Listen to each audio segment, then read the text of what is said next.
तो यही table result है जो आपको याद रखना है। ठीक है, चारों का हाइड्रोलिसिस से क्या क्या होता है वो आपको अच्छे से याद रखना है। ठीक है, अब मैं आपको इसको टेबल को याद करने का शॉर्टकट बताता हूँ। तो स्ट्रॉन्ग एसिड स्ट्रॉन्ग बेस में मैंने हाइड्रोलिसिस लिख के काटा है, क्यों? क्योंकि इसका हाइड्रोलिसिस नहीं होता है। इसका जो परसेंटेज एच होगा वो कितना हो जाएगा? 0% हो जाएगा। ठीक है, ये एकदम हाइड्रोलाइज नहीं होता है और इसका जो पीएच होता है वो लगभग 7 आता है। ठीक है, तो ये तो याद हो गया। अब देखिए ये ऊपर वाला क्या दिया हुआ है, स्ट्रॉन्ग एसिड वीक बेस। कोई भी ऐसा आपको सॉल्ट दिखे जो स्ट्रॉन्ग एसिड और वीक बेस से बना है, तो ये स्ट्रॉन्ग एसिड है। ठीक है, और ये वीक बेस है। ठीक है, तो इसका जो पार्ट बनेगा वो स्ट्रॉन्ग वाला पार्ट डिसाइड करेगा। तो ये आपका जब आप जैसे H2O को डिसोसिएट करते हो, ये ट्रिक बता रहा हूँ। ठीक है, ये बस ट्रिक है याद करने के लिए। तो H प्लस और OH माइनस बनता है, H प्लस और OH माइनस बनता है। तो H2O का डिसोसिएशन में जो पॉजिटिव पार्ट होता है वो कहाँ से आता है, मतलब वो पॉजिटिव पार्ट क्या है? H प्लस है। ठीक है, और H प्लस कौन देता है? एसिड देता है। और OH माइनस नेगेटिव होता है, OH माइनस माइनस मतलब नेगेटिव होता है, ये बेस देता है। तो उस ट्रिक को यूज करने के लिए हम लोग इसको याद करेंगे। ठीक है, तो स्ट्रॉन्ग एसिड और वीक बेस में पार्ट कौन सा स्ट्रॉन्ग है? एसिडिक पार्ट स्ट्रॉन्ग है। एसिडिक पार्ट स्ट्रॉन्ग है तो एसिड स्ट्रॉन्ग है। एसिड क्या देता है? H प्लस देता है, तो इसका कटाइनिक हाइड्रोलिसिस भी बोलते हैं। क्योंकि ये स्ट्रॉन्ग एसिड वीक बेस है तो ये एसिडिक होगा। क्यों? क्योंकि एसिडिक ज्यादा है। एसिडिक क्यों ज्यादा है? क्योंकि एसिडिक मतलब स्ट्रॉन्ग एसिड यूज किया तो ये एसिडिक है। ठीक है, अब है क्या, हम लोग जो Ka और Kb डिफाइन करते हैं वो तो वीक चीज के लिए करते हैं, तो इसमें कमजोर क्या है? वीक बेस है, बेस कमजोर है। तो इसलिए यहाँ पे मेरा Kb डिफाइन करेंगे, KH डिफाइन करेंगे और Kw डिफाइन करेंगे। ठीक है, Kw का क्या वैल्यू आ जाएगा मेरा? KH इंटू Kb पीछे दिखाए थे। और KH जो हो जाएगा हाइड्रोलिसिस वैल्यू वो H2C आता है। ये डिराइव करने का मतलब अच्छा ये मैंने आपको बताया था। ये हम लोग ने ऑस्वाल्ड में ऐसा ही सिमिलर फॉर्मूला देखा था। ठीक है, तो KH is equal to H2C हो गया, ये आपको याद रखना है। ठीक है, KH आपका H2C होता है। यहाँ से आपसे अगर C पूछेगा तो आपके सॉरी H पूछेगा, मतलब कितना हाइड्रोलिसिस हुआ है। KH आपका इक्विलिब्रियम हाइड्रोलिसिस का इक्विलिब्रियम कांस्टेंट है। ठीक है, तो यहाँ से आपका H पूछा है तो आप KH बाई C का अंडर रूट करोगे। ठीक है, under root KH by C करोगे तो आपको H आ जाएगा। ठीक है, ये आ जाएगा।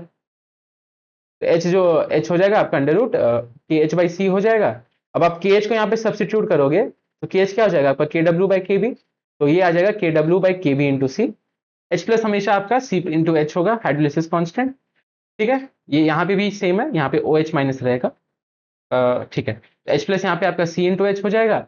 अब इसके लिए आप क्या डिफाइन करोगे? जो pH आएगा वो हो जाएगा 7 minus half PKB minus half log C।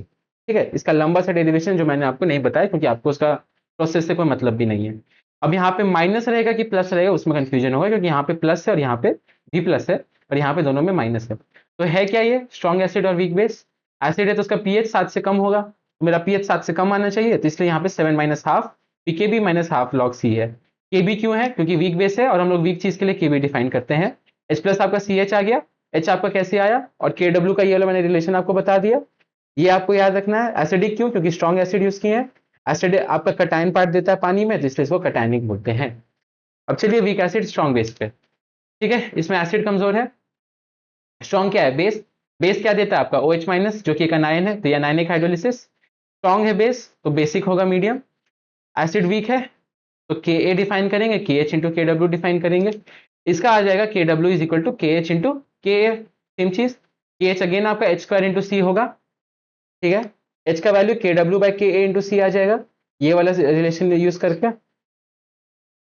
ये वाला रिलेशन यूज करके। ठीक है, इस बार OH माइनस का कंसंट्रेशन आएगा वो आपका C इंटू H हो जाएगा। क्यों? क्योंकि हम लोग स्ट्रॉन्ग बेस का बात कर रहे हैं, तो स्ट्रॉन्ग है तो ऑफकोर्स कुछ OH माइनस बचे हुए रहेंगे। अब जो pH आएगा वो कैसे याद रखना है? 7 plus half PKA plus half log C। ठीक है, तो स्ट्रॉन्ग बेस है तो जो pH होगा वो 7 से ज्यादा होगा, इसलिए यहाँ पे आपके सारे सारे प्लस वाले सिंबल्स रहेंगे। तो आपको सॉल्ट हाइड्रोलिसिस से बस यही टेबल याद रखना, आपका सब चीज बन जाएगा। अब आते हैं वीक एसिड वीक बेसिस में। तो इसको हम लोग कटायनिक और अनायनिक हाइड्रोलिसिस दोनों बोलते हैं। अब इसका भी pH ऑलमोस्ट न्यूट्रल आता है, जबकि स्ट्रॉन्ग एसिड स्ट्रॉन्ग बेस का आपको pH याद रखना है कि उसका साथी होता है। ठीक है, कभी कभी 7 से बहुत कम होता है बट उसको हम लोग साथी मानते हैं। अब इसमें क्या होगा, क्योंकि वीक एसिड भी है वीक बेस भी है, तो इसमें हम लोग क्या डिफाइन करेंगे?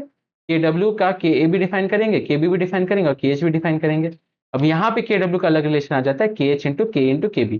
तो आपको ये याद रखना है कि लेफ्ट साइड में तो KW लिखना है और बाकी जो भी सारे टर्म्स है उसको यहाँ पे मल्टीप्लाई कर देना है।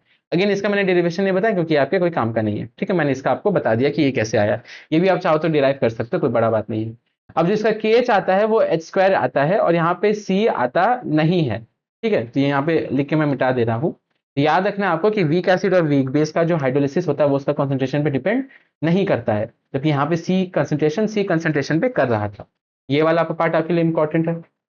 अगला एच को डिफाइन करोगे तो आप क्या करोगे, के एच को क्या करेंगे, के डब्ल्यू बाई के ए इंटू के बी लिख दोगे, और यहाँ पे एच आपका अंडर रूट के एच हो जाएगा, तो आपका ये वाला फॉर्मूला आ जाएगा।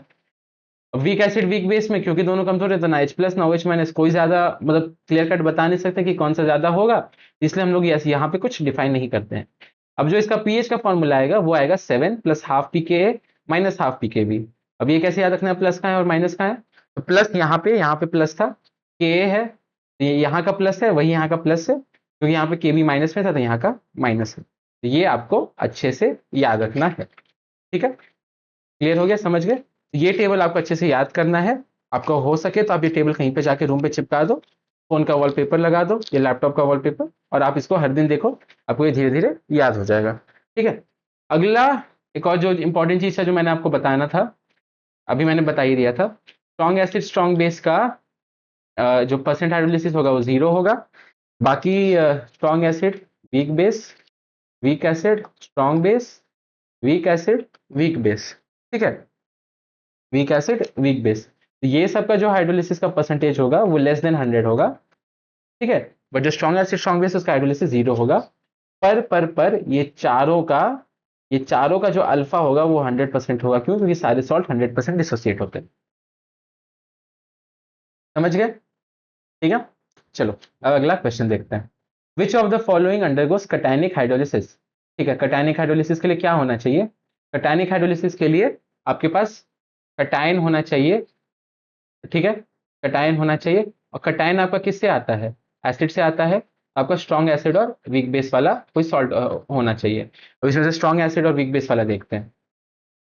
NO2 आपका नाइट्रस एसिड से आया होगा जो कि वीक एसिड है। ठीक है, Na आपका NaOH से आया होगा, वो आपका स्ट्रॉन्ग बेस है, तो ये तो नहीं हुआ। KNO3 देखते हैं, ये आपका आया होगा नाइट्रिक एसिड से जो कि स्ट्रॉन्ग, अच्छा यहाँ पे मैं लिख देता हूँ सॉल्ट के टाइप्स ताकि आपको इजी पड़े।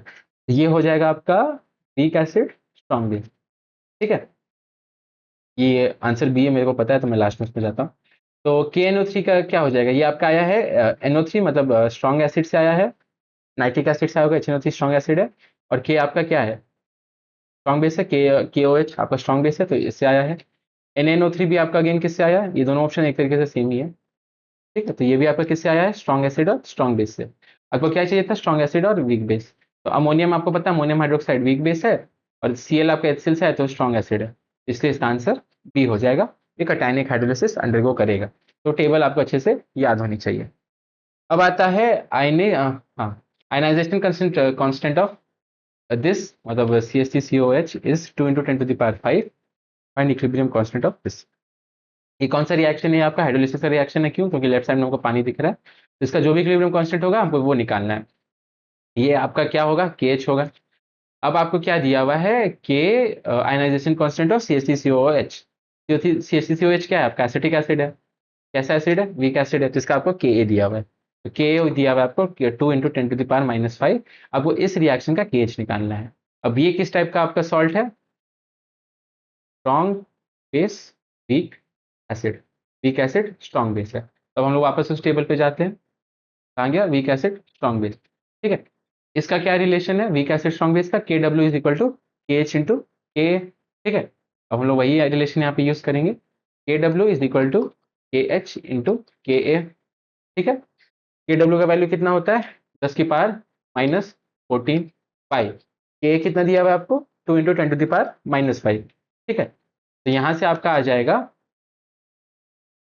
KH का वैल्यू जो आ जाएगा वो आ जाएगा इसको सॉल्व करके, और KH को आप सॉल्व करेंगे तो इसका वैल्यू आ जाएगा 5 × 10⁻⁻10। कैसे, 10⁻⁻5 ऊपर जाएगा तो 10⁻⁻9 हो जाएगा, और ये 0.5 हो जाएगा, तो ये एक और स्टेप लिख ही देता हूँ, तो ये हो जाएगा 0.5 × 10⁻⁻9, या फिर हो जाएगा 5 × 10⁻⁻10। ये आ जाएगा इसका